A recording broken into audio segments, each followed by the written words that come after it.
Hello everyone and welcome to this tutorial about park sites. Park sites is a feature within MHParks.com that allows you to not only use our system as a park directory for mobile home and RV parks throughout the United States, but also as a research tool for those parks in the event that we may or may not have some of the information you're looking for. I'm Gil Wigington, lead support team member and also the designer of MHParks.com. And one of the prerequisites to be able to utilize park sites is that you must be a premium member. So if you're just a basic free member at the moment, go ahead and upgrade your membership and you will get instant access to park sites. If you're not a member of MHParks.com yet, go ahead and sign up, and your initial count is created as a free basic member, so that you can kind of start to get a feel for all the great things that we do offer to anybody in the mobile home park industry. As we start to go through this video, we'll go ahead and cover a few things. We'll give you a park sites overview, which starts off with a little bit of information about the challenges that are in the mobile home park industry when it comes to mobile home and RV park directories and research tools. And we'll give you a little bit of a breakdown of the goals that we had when we first developed and how we developed it just a little bit, so that you'll have a better understanding of what park sites really should be utilized for. We love our folks to be able to use it as their cold calling tool, but also in the event that you want more information, maybe you're ready to close a deal and you want to start looking and verifying some of the taxes that have been paid in the past, or do some of your other due diligence. We want to give you those tools to be able to find resources where you can get that information. And then once we're kind of done with that basic overview, we'll go ahead and actually get into the details of it with a interactive discussion about viewing a park's details, editing a park's details, marking a park that you may have made contact with, and utilizing Google Maps with park sites. That's a powerful feature that really helps us stand out from the rest of the industry. And then we'll also give you some information about how to go directly to a park's state and county website so that you can find additional resources that they may have on your park that you're specifically looking for. And then lastly, we'll show you, we here at MHParks.com, we understand that we don't have every park in the country yet. Every one of our parks that we do have is a verifiable park. But we also know that there's more to be added and more to verify that are truly out there. So we're going to go ahead and show you how to request a new park site in the event that we don't have one included that you're looking for. So let's go ahead and proceed. So to get started, I wanted to talk a little bit about some of the challenges that traditional park websites and spreadsheets have, and what makes park sites such a better system. So as we see here, parks sell to new owners every day throughout the United States. As they sell, the name of the park can change, the owner's contact information changes, and the makeup of the park can change. Almost every mobile home and RV resource on the market today fail because rather than updating the information on a specific park, they simply add a new record to their list. This results in a lot of traditional mobile home and RV park websites misleading their users by claiming they may have more records than they actually do. Because of this method, these claims even get more ridiculous as the years go by. So a lot of what happens is you see a lot of these claims that a website that's in the mobile home park and RV park realm advertise maybe they have 40, 45, 50,000 park records. And some of our frustration when we first started looking at designing something like this was that a lot of those records simply truly are not parks. You might find a town that has maybe 200-300 people in it, and their records indicate that there's 5, 6, 7, 8 parks in the community, when in fact what happened is there was one park that sold 5, 6, 7 times, and a new record was just created every time somebody bought the park again. So that creates a big challenge to accurate information. So then even when a park doesn't sell, the owner may change the phone number, the website, company name, or even the physical makeup of the park. So here again, sometimes when that company name may change some of their park records, instead of editing the existing record for that mobile home or RV park, they just added a new record, and it adds another fictitious record number at the end result. So because of all these dynamic changes that every park goes through, throughout the United States virtually on a daily basis, to truly expect a company to keep all of this information accurate on every park throughout the United States just would require a huge staff, and it would start to become so expensive that users just wouldn't be able to afford it. It would become cost prohibitive to even undertake such a challenge. So as I was coming up with the design, I had a couple of goals in mind that I really wanted to ensure that our system made sure to include. So first and foremost, we wanted to prevent park record duplications. We never wanted our numbers to represent a higher number than it should because maybe we had one individual park in there multiple times. For the system itself, we wanted it to get accurate over time rather than less accurate. And we do that by allowing members to update the park's record when they know more about the park than MHParks. And we also do that when we allow owners and managers who know the most about their own park to protect the park's information from being edited.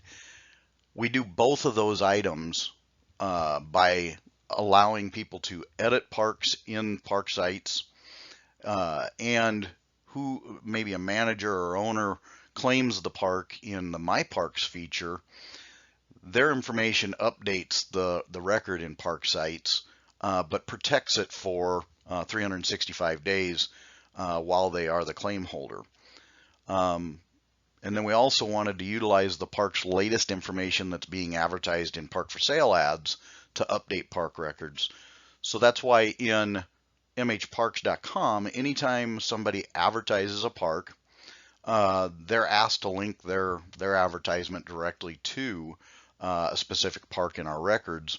And then obviously they want to update those records of the park to the most accurate so that it's being advertised to the public correctly.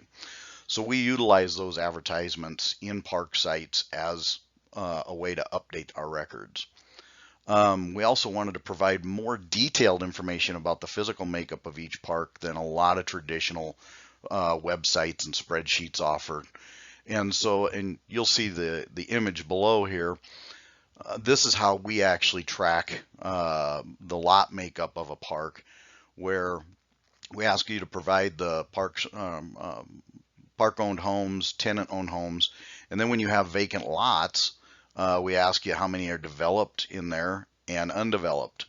One of the challenges that I faced when I was an investor was that you may see an advertisement for a park that says it has 100 lots, and then when you start doing a little research or call the broker or call the owner, it actually had 20 lots with the ability to update 80 more lots as undeveloped lots, and that's where they were coming up with their number. Well, we wanted to make sure to break down those lot informations a little bit more.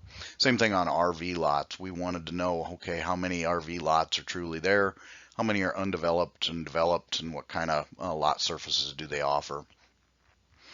So our next goal was that we wanted to provide our members a way to do more research on a park when MHParks.com has the park information. And so that's why you see, and we'll go through this further as we get deeper into this, but that's why you see county website buttons, state website buttons, and Google Map website buttons. And we also wanted to provide our members a way to find a park's information even if MHParks.com did not have any of the park information. But we tell you that the park is there. We just don't supply the information for that given park. So even with our system, you're able to still find that park information and then possibly help us update our records as well. And lastly, we wanted to provide a history of the park's record in MHParks.com. And we do that by providing you a history button, and you can actually see when people updated a record, maybe a park was advertised for sale, maybe the park sold. You can see the timeline basically of what happened with that park's record over the history while it was included in our system. So as people first come on to MHParks.com, a lot of times, and they go into park sites and they see that we're right around 30,000 parks in our system. A lot of times the first thing I'll hear is, you don't quite have enough information for me. And again, it kind of goes back to that misconception of how many parks that a lot of traditional websites advertise. So at the time of our launch, park sites actually contained 29,908 visually verified parks, while other traditional mobile home park and RV park websites claim to have 40, 45, and even 50,000. Unlike those websites, each of our parks in our park sites is truly a park. Part of our development when we first started, in our initial development, we started off with a list of 55,000 parks. We compiled that list from the park lists that are floating around the internet today, along with various government records that we found also. And it took over a 9-month period, 13 individuals manually researching every park in that raw list. And part of that verification was to visually identify the park in Google Maps. I mean, let's face it, if you can't physically find the park based on the record that's out there, then what good is that record truly?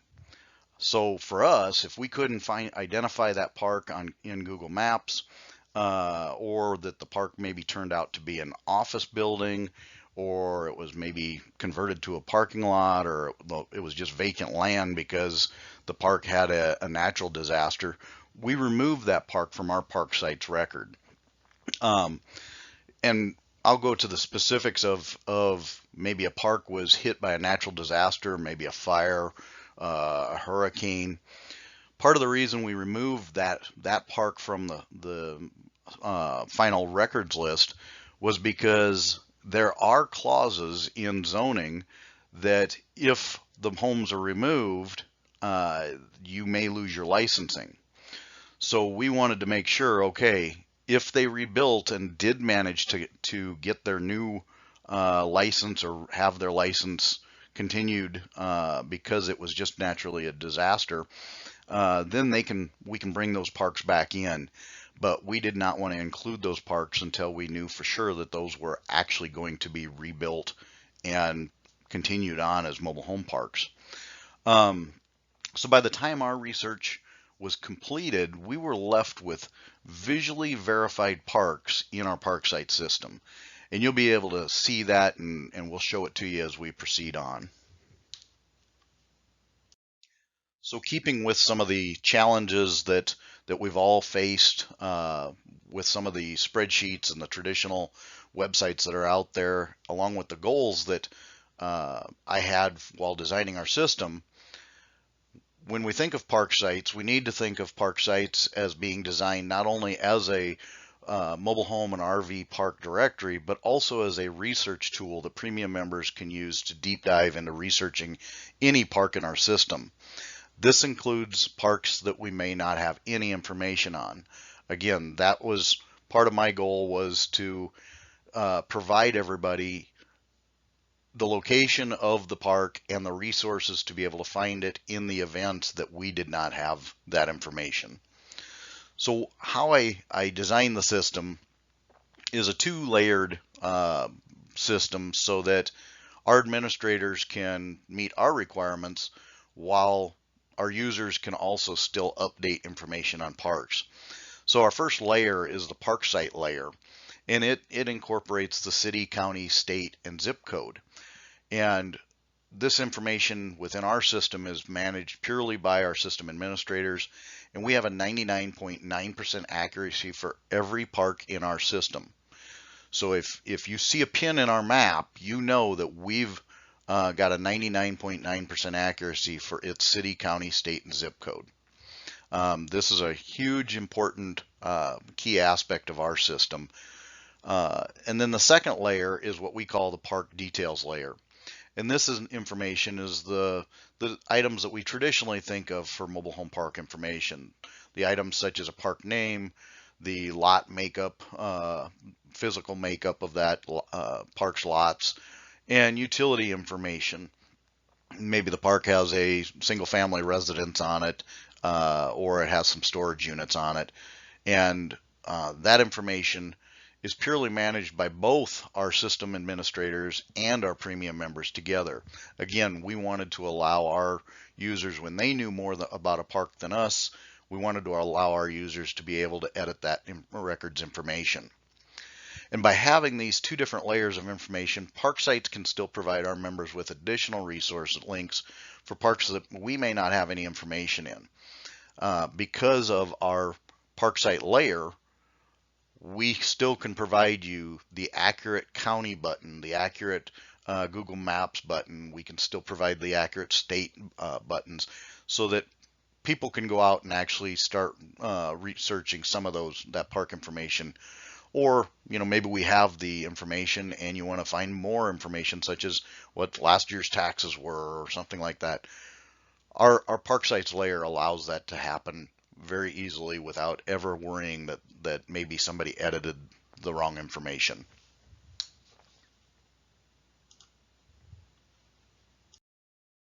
As we get started using park sites, you'll see that each park is represented by a clickable map pin. The color of the map pin is determined by what information is contained in the park and how the members have interacted with it, with that park in MHParks.com. So we'll just go through the legend real quick because it does provide you quite a bit of information just looking at the color of the map pin. Keep in mind, our map pins are not generated by an address like pretty much every other traditional mobile home or RV park website is. Our pins are generated from our system based on what's going on with that park. So a black pin indicates that there is no park data. So maybe somebody said, hey, support team, we know of a park located here. Can you add it to your system so we can start updating some information?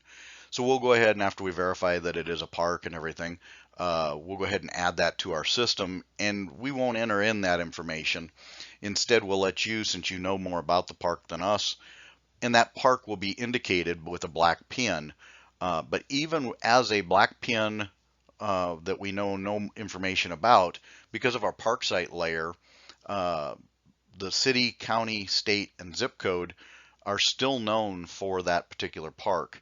And people can still go ahead and find any information on it while it remains a black park until somebody updates the park information itself. So a green pin indicates that it's an unclaimed park that does have park information in it. So we've already added the park to our system. We have the city, county, state, and zip already in there.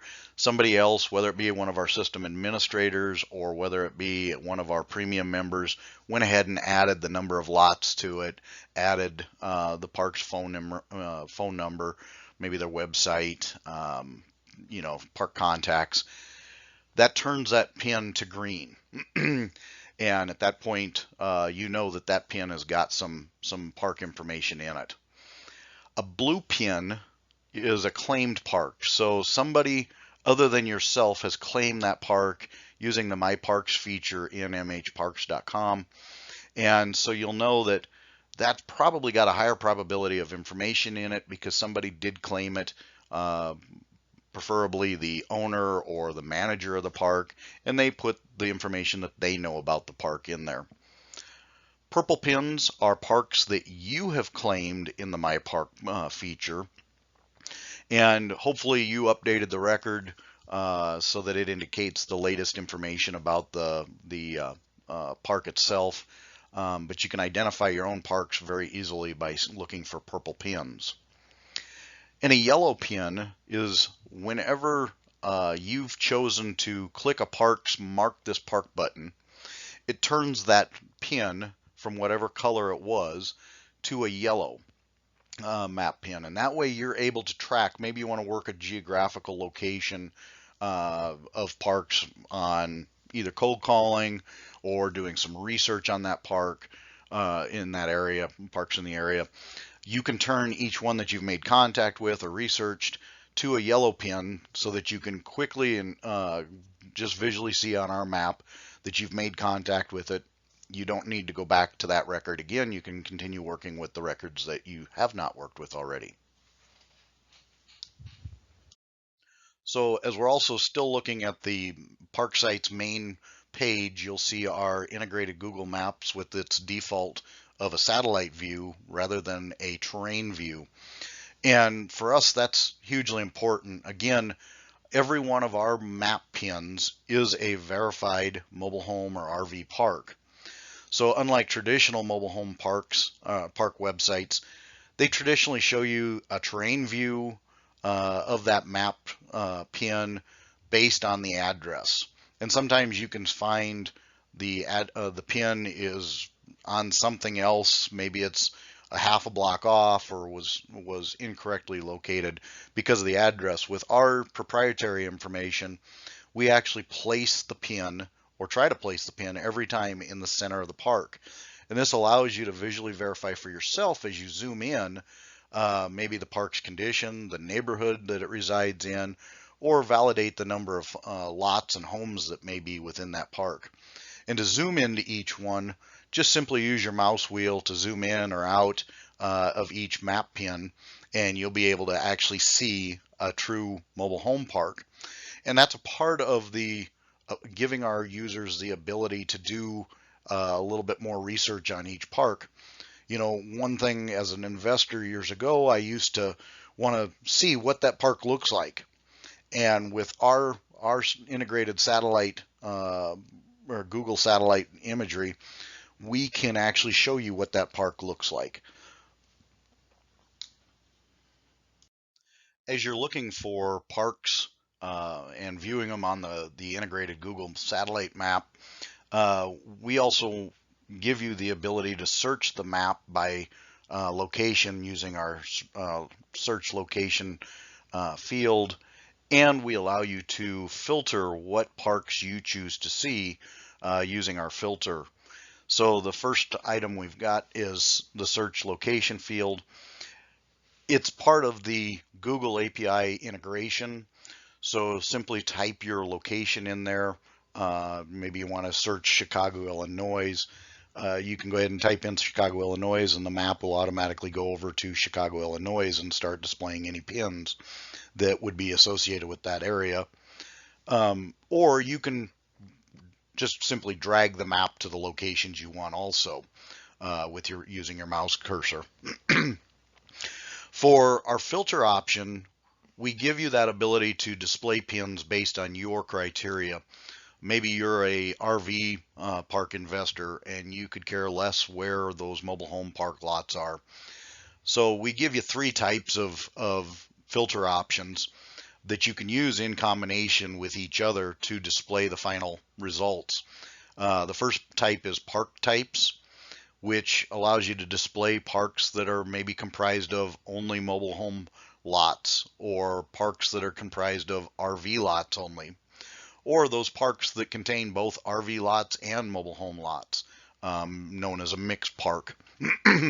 So then when you combine that with the state filter option, you can select an individual state or multiple states, and it will show you, maybe I've selected RV lots only, and I want to see them in Florida and Texas. Go ahead and apply that filter type to it for both of those and hit the apply, and now only RV lot parks will display in Florida and Texas. thus eliminating having to look at all the other parks that you don't wish to see. You can also search by legend type, and some folks may want to search because they know that claimed parks are probably the most accurate and up-to-date information within that park record. Maybe I want to search for only claimed parks, and you can do so using that filter option. One thing to remember also is when you have your filter option applied, the filter icon turns blue. Once you click the clear filter button, it'll turn back to the traditional gray and display all the parks again.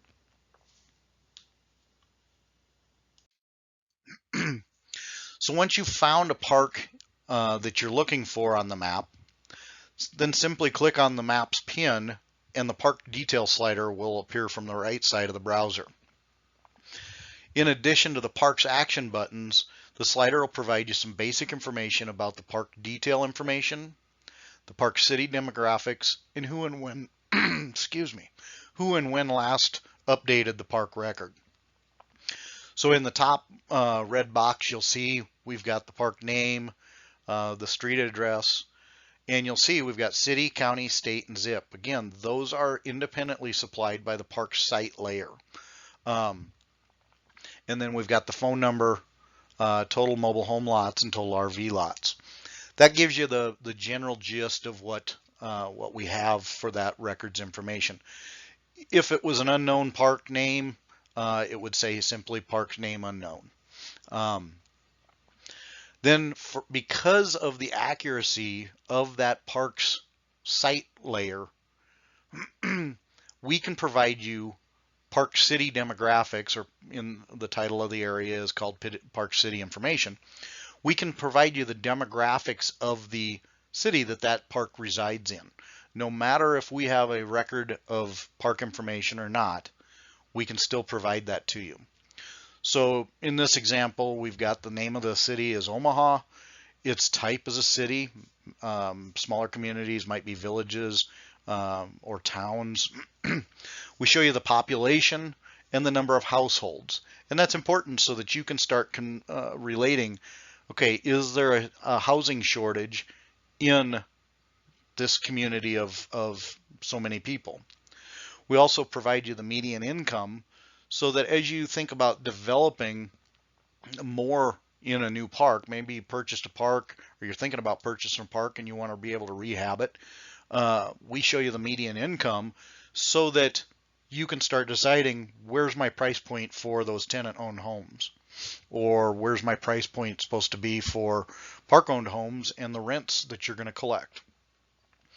We also provide you the land area and water area so that if maybe you're looking at a mobile home park or an RV park that's next to a shoreline and one of your big sales is that it's a resort, you can see how much water area is it. If it's called Joe's Resort and it's got virtually nothing for water, you're probably going to need to rename it or something after you purchase it.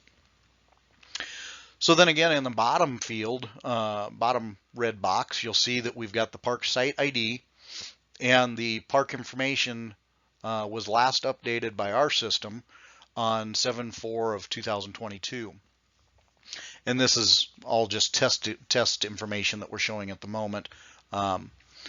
So that way you can start deciding, okay, is it an accurate information, or if somebody, maybe you find a bunch of park records that was changed or edited by Joe Smith and they're all showing really horrible information, you can report that person to us using the report abuse link at the top of the slider, and we can start investigating.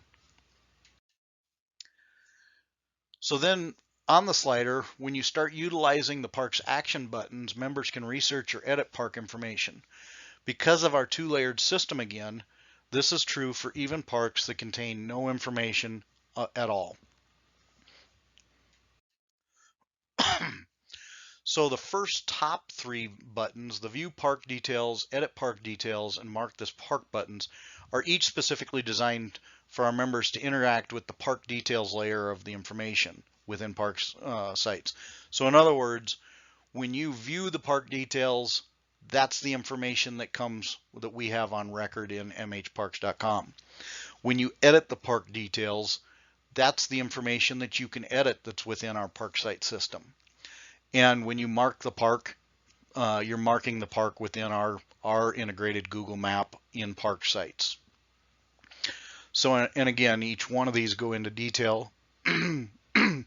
So the viewed parks details, when you click on it, you can view images, phone numbers, park websites, mobile home or RV lot makeups, and maybe some utilities and streets information along with contact informations that the admins and the members have both entered in for that specific park.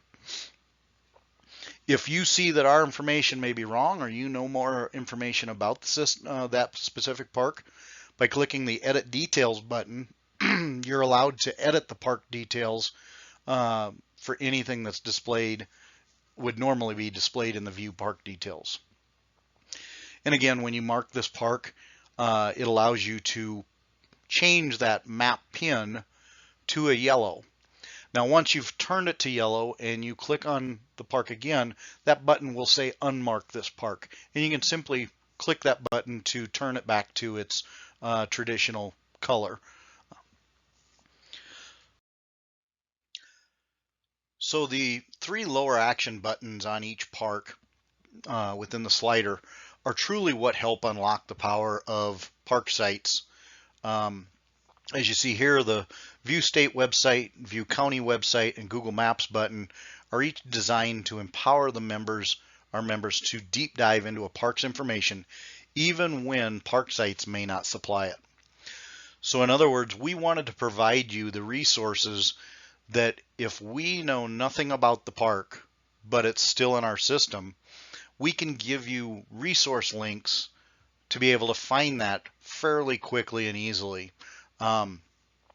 So when you click the View State website button, we display the park's state website in a new browser, and we designed it to provide our members with state resource links when they want to find information such as maybe state zoning regulations, state septic system requirements, maybe office contacts to state officials, or if a state happens to supply the property tax information.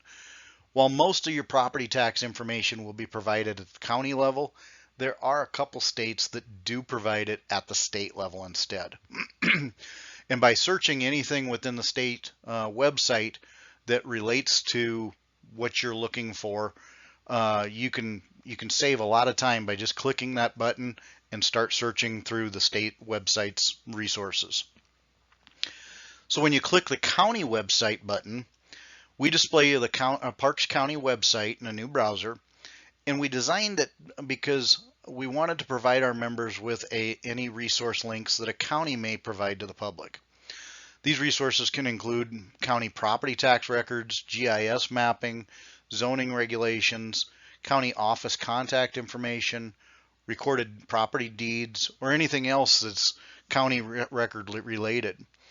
So maybe I don't know have any park information, and our park map, our park site map has a black pin for it. By zooming in on the satellite view of the park and finding the streets that it resides on, I can then go to the county website if they provide a GIS map and find the parcel that park site sits on. And that will tell me all the contact information and sales information and property tax information that I need to know. Or maybe they don't provide any GIS mapping or any county property tax records that you can search. At that point, by knowing that street that it sits on, you can now find the county office, say the assessor's office or the treasurer's office, the phone number for that office, and make a phone call and say, hey, I'm looking for any tax information that you can provide me on this park that resides at this specific street.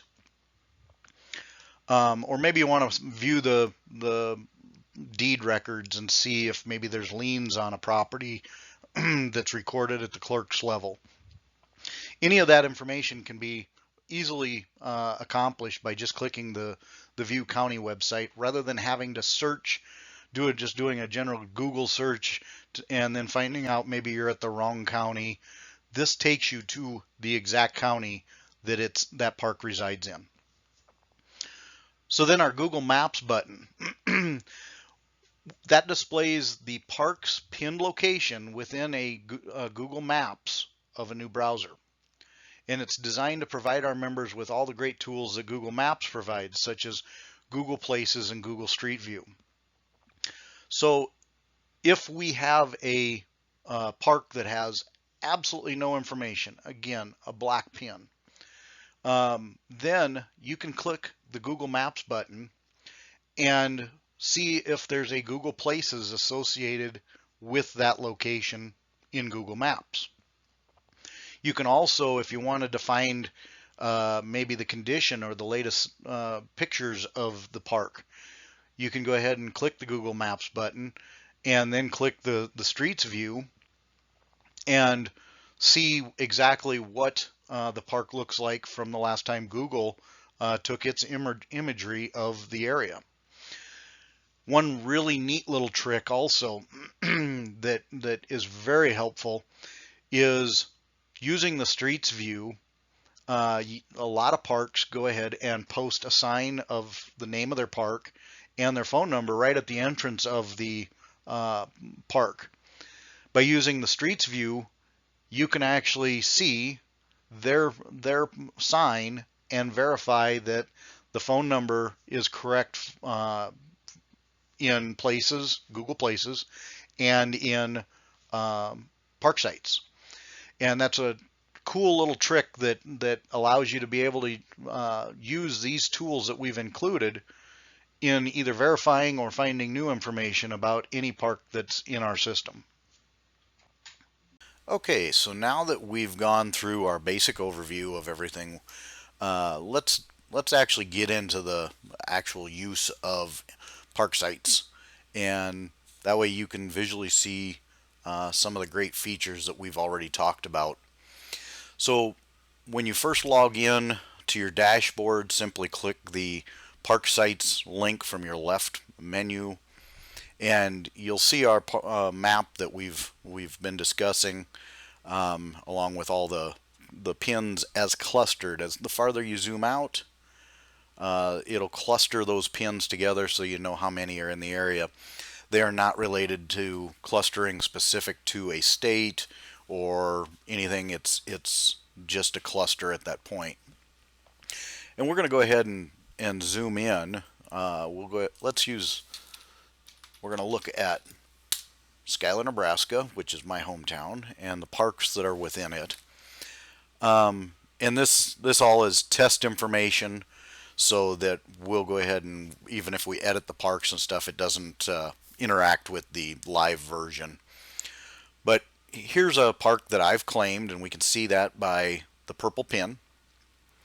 And I'll go ahead and click on it. Well, first I want to actually see what's that park look like. So we can see that we can verify where the homes are, what the lots are, what's on the property, all by simply clicking on that pin. And if we wanted a more detailed look at it, we can click on the pin and go to our Google Maps, and we can click on the Street View, and we'll switch over here shortly to our satellite view. But now we can start to see exactly what that park is made of. Looks like it was a little bit cloudy that day when Google first took the imagery, but we can still see the general makeup. We see that it's got gravel roads. We see in this image that it's got propane. Now sometimes you have to be a little cautious when you're cross-checking what you see in Google Street View, because some of the images can be just a little bit older. In this example, this park was upgraded to natural gas for its heating fuel, and so there are no more propane tanks out on the property. So now if we go ahead and switch over to our satellite view, we can also see that it looks like somebody's put a Google Place in there, but we don't know who, but we do know that it's 591 Road 9 is its address. So we can go back over here and, oh by golly, we've got 591 Road 9. So we've just confirmed already, just with two or three clicks of a mouse, the information that we've got. If we wanted to see more details of the park, now you'll see the badge displays of MHParks because I've got it claimed in MHParks. And I've uploaded some images in here of the park so we can see the images that are in there. We see the general makeup of the park as far as its street address, city, county, state, and zip code and phone number. And we see that it was last updated on August 22nd by myself. Now this park is one that I sold, and I've got the new owner's website, but I can simply click on the owner's website and it takes me to the owner's website when they've included it in the park record. I've still got my city information that's related to that, so we know that Schuyler's population is 6,303 and we've got 1,839 households, so it starts to indicate that there may be a housing shortage in that area. We know that the median income is $54,798, and I can still visit directly from the park detail page the state website, county website, and Google Maps website if I want to try to find more information. As we scroll down, we can also see what the license number is for this park in the state of Nebraska. We see that it was built in 1972 and it resides on 11.5 acres, is not in a floodplain. It has municipal water. It's got septic systems for its sewer types, natural gas for the heating. Again, it has been updated since the last imagery of Google Maps, but the Google Maps satellite view or street view gave us a pretty good indicator of what that park looks like. Trash services provided by the park, and of course our streets have gravel and they're owned by the park. We can also see that there's a total of 32 lots on this property. 31 of those are park-owned homes and 0 are tenant-owned homes. Looks like there's one developed lot and 0 that are undeveloped. This park doesn't include any RV lots, but it does include 1 single-family residence and 6 storage units. Some of its amenities are security cameras, rural living, on-site office, on-site management, open to all ages, and it's got some storage units. We also see that the current owner is in here for a park contact, and along with his email address and phone number. At the bottom, we also see who has claimed the park. So that gives you some more reference to be able to know who to contact that might know some specific information. When a park's not claimed, obviously this portion does not show up.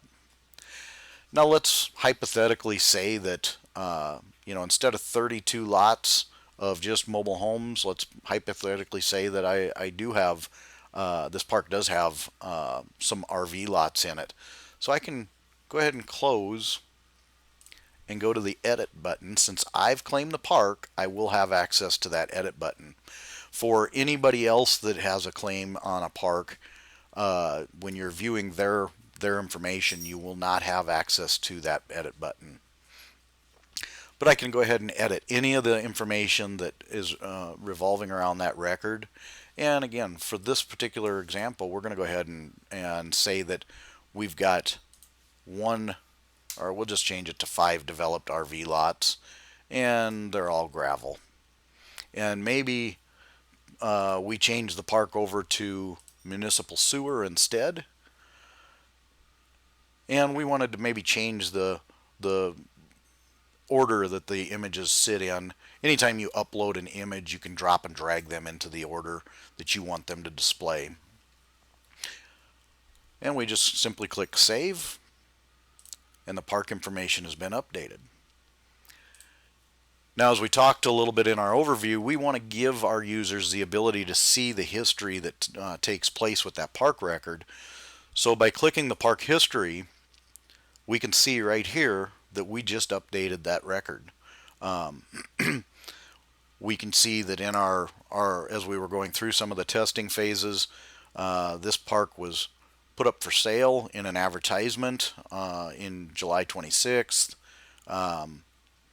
It was then updated again.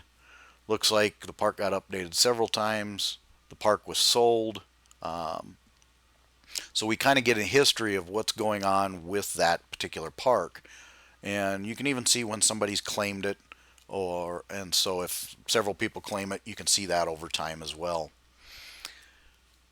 So now let's go ahead and we're going to view the state website here because we want to know a little bit more about this park.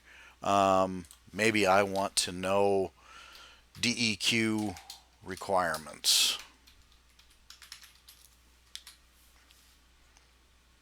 So it looks like I've got some access to be able to identify Department of Environmental Quality, and I can start searching through that information if I wanted to know more about DEQ requirements. Maybe from the county aspect, I want to know how to contact that assessor's office. So I can just go to the assessors. Again, this is purely on whatever that individual county supplies to the public, but I can go to maybe the assessor's office, get their contact information through here. Maybe I want to talk to the clerk to get some information about some deeds. Again, it goes back to whatever that county is providing to the public.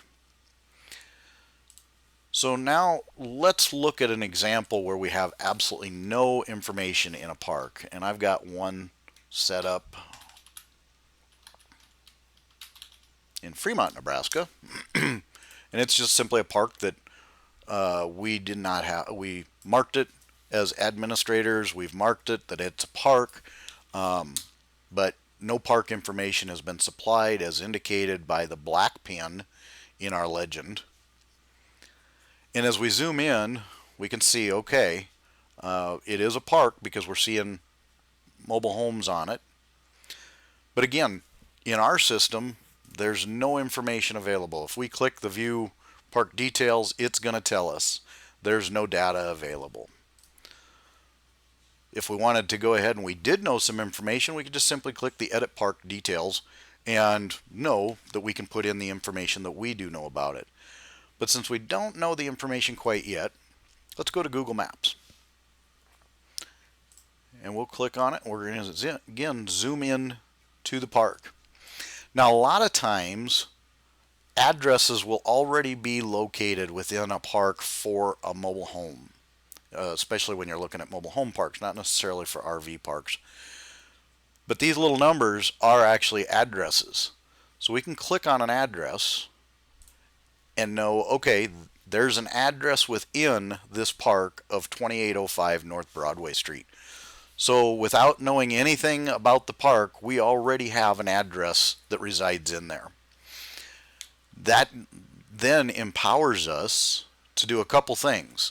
So we can either choose to do a street view and see if maybe, first of all, the park, do we know, is there a sign on the park that gives us some indication of a phone number or anything? And it doesn't look like it. But before we start digging too deep, let's look at the condition of some of the homes. So we'd take a street view on this particular one, and the homes aren't looking too bad. Some of them do look a little bit older, but we can see that obviously some of the tenants are taking care of it. So we've decided that, okay, now we want to dig into this address because we know it's an actual address within that park. So we can go back over to Park Sites, and we can go to the county website. And depending on how we choose to start mining for this information, we could either go to their offices and go to the assessor's office and simply make a quick phone call to that, or we could go to their GIS information, and we know that the address is 2805 North Broadway Street. We can type in 2805 North Broadway.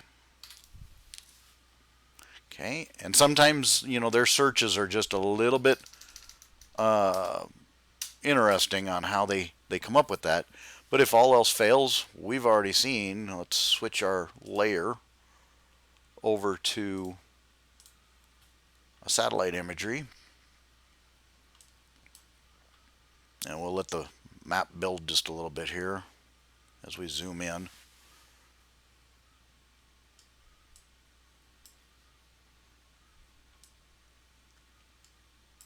And we know that it was sitting on Highway 77 when so we looked at, and we've got Highway 77.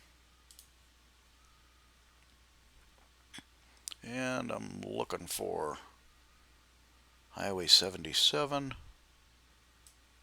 Looks like that's it. So we'll scroll in. Oops.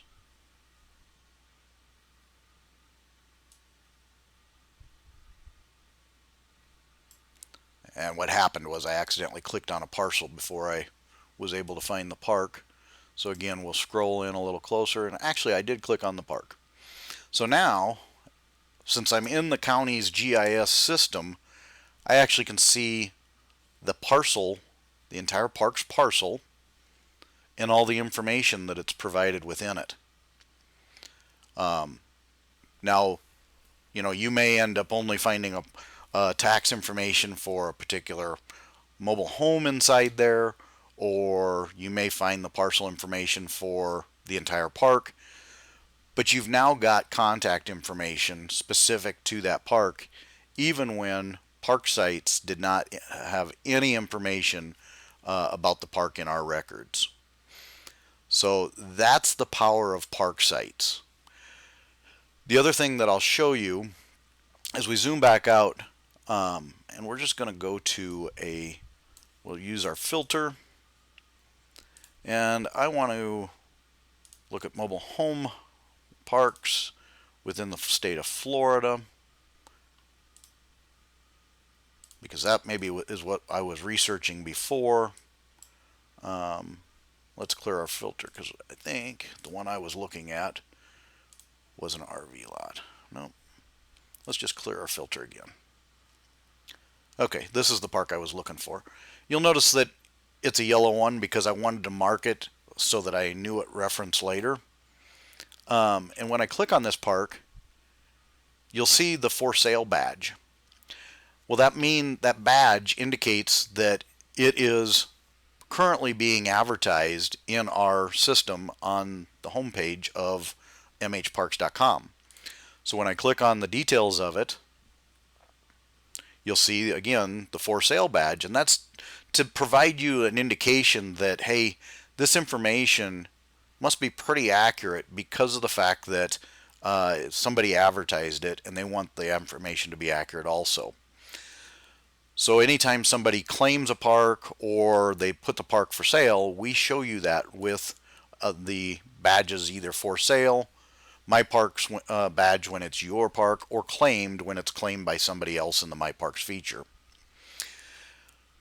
Again, we want to be able to empower you to be dig deeper into any information that you're trying to find for a specific park. Now you'll see I've got several that are throughout the United States that I've marked as yellow. If I want to mark another one, I click on it and I can just mark this park, and it turns that one to yellow. Now if I wanted to unmark just the one park, it changes the button to say unmark this park, and I've unmarked it, and it turns back to its green. If I wanted to unmark every park or every yellow pin in the system, I could just clear all. It asks for confirmation. Click yes, and every pin will go back to its original color. So now maybe you are down the road from a park that we don't have in our system, and you say, hey, I think that park should be included. If you just simply click the Need Park Park Site Added, you can go ahead and we've got some guidelines that are required before a park can be added to our system. And we tell you those guidelines in here. And then just provide us with a reference for the latitude and longitude along with a message. And we can go ahead and get that. Once we confirm it, we can add that park site to the system. Now, there's a couple of exceptions to what we consider mobile home parks or RV parks. So an RV park or a mobile home park must have at least 3 active lots. And by that active, we mean it's either being currently rented out or it's got a mobile home residing on it. If it's got less than 3, then we're going to ask you to include your copy of the state permit that's being issued for that park. That way we're not including maybe somebody's got 2 lots in the backyard that they lease out or rent out to folks to park their mobile home on, if they're passing through. That's not really truly a mobile home park or an RV park. So we want to make sure that we're doing true mobile home and RV parks. So if it's got less than 3, we want to go ahead and see that state permit that you've got. So just attach it to the file there. But once we do confirm and add it to it, again, it'll be added in typically as a black pin for you then to start adding the information into it. Maybe we decided we were going to dive into that park a little bit more and we decided to add some information, then it would show up as a green park after we're done adding it to our system.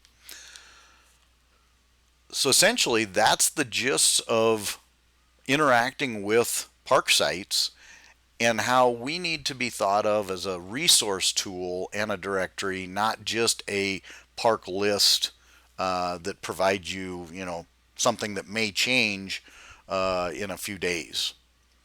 So we hope that you've enjoyed this tutorial about park sites. And if you ever have any questions, feel free to email me directly at gwigington@mhparks.com, or you're always welcome to contact our support by either clicking the contact support button at the top or just simply email us at support@mhparks.com.